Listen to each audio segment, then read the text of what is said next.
Now, there's an old saying from years ago. It goes like this: patience is a virtue. Possess it if you can. Seldom found in women and never found in men.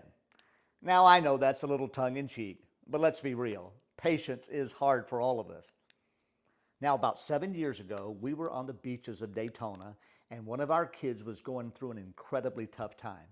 We were desperate. We needed God to show up and do something.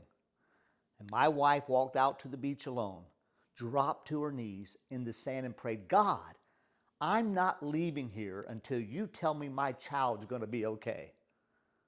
Right then, God met her. She felt him speak to her heart, reassuring her that our child would come back to Jesus. It was the hope we were clinging to. But did it happen overnight? Not even close.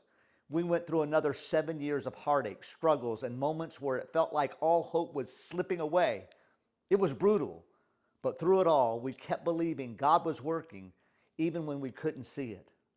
Psalm 27:14 says, wait on the Lord, be strong, and let your heart be courageous. Wait for the Lord.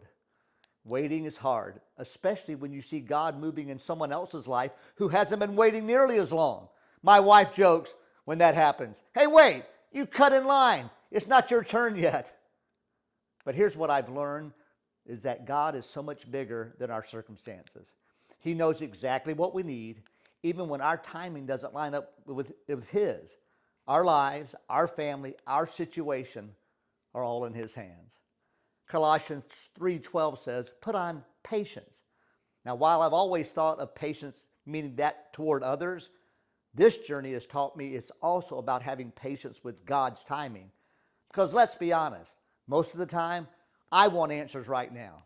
But real patience, God-given patience, means trusting Him even when the waiting feels impossible. And looking back, I can see now, He was faithful all along, from one story at a time.